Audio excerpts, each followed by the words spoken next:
Boa noite a todos, que Jesus nos abençoe. Do livro A Luz Dissipa as Trevas, de Paulo Dalto de Oliveira, a história A Alma Congelada. Numa reunião de desobsessão, um espírito se apresenta em grande aflição.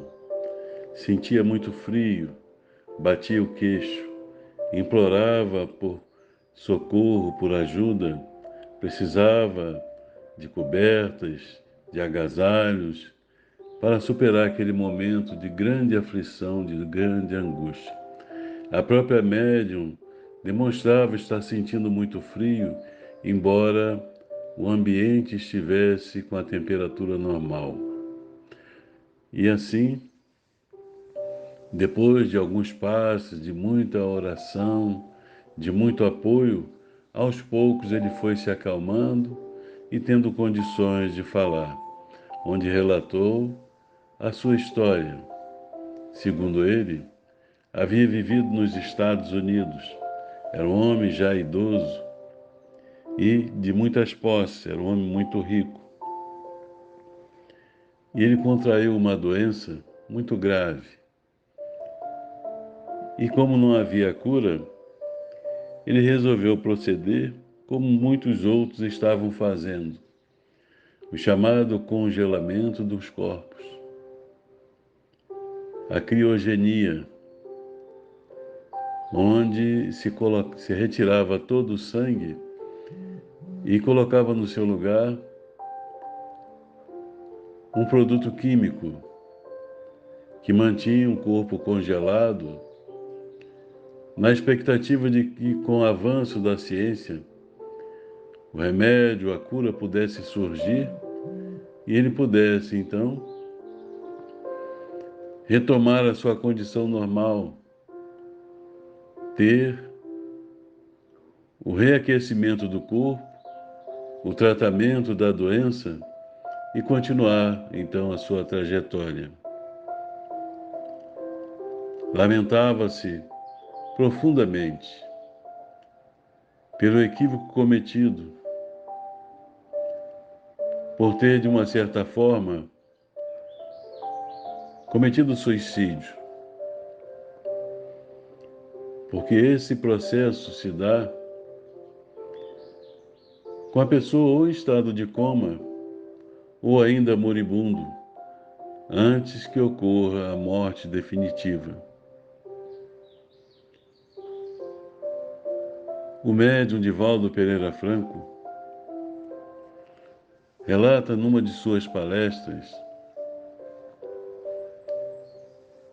uma história baseada na mitologia grega, onde existia o chamado Panteão dos Imortais. Homens ilustres, dignos, que alcançavam a imortalidade por méritos e viviam por toda a eternidade naquele corpo.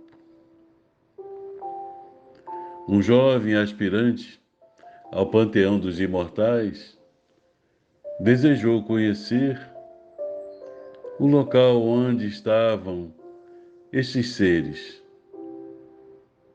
Em princípio foi dificultado o seu acesso, mas com a insistência do jovem, um dia foi-lhe permitido entrar no panteão e ter contato com aqueles homens que já viviam há 300, 400, 500 anos. E para ele foi uma decepção profunda, já que eram verdadeiros cadáveres, mortos-vivos, os corpos completamente envelhecidos, já não tinham condições de se locomover, porque na realidade o espírito permanece perfeito, saudável. No entanto, Os corpos seguem as leis naturais e, com o passar do tempo, as células vão morrendo sem a substituição natural, até que chega ao fim a vida física. Portanto, praticamente impossível, embora com o passar do tempo, com a evolução da ciência, com a evolução da humanidade, o homem aos poucos consegue ampliar o seu tempo de vida na Terra, mas chegará o momento do seu retorno ao mundo espiritual. Conhecer a doutrina espírita é uma bênção, pois que nos permite saber de certeza da imortalidade da alma, da possibilidade das reencarnações, do processo evolutivo, das muitas moradas na casa do Pai, onde continuamos o nosso processo até atingirmos a plenitude e nos tornarmos co-criadores de Deus, contribuindo para o progresso de outros mundos. Porém, se porventura desejarmos permanecer na matéria, corremos o risco de passar por uma situação como essa que passou o nosso irmão e sofrendo como alguém que comete um suicídio, permanecendo apegado à matéria, ao corpo, tendo o espírito passado por sofrimento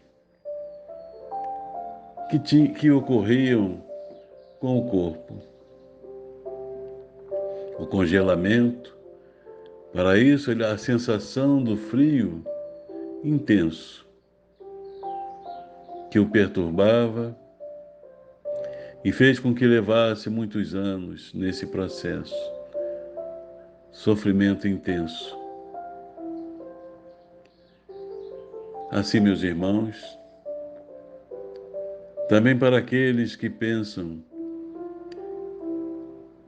em apressar sua morte através do suicídio, antecipando o seu retorno, mas permanecendo vinculado àquele corpo.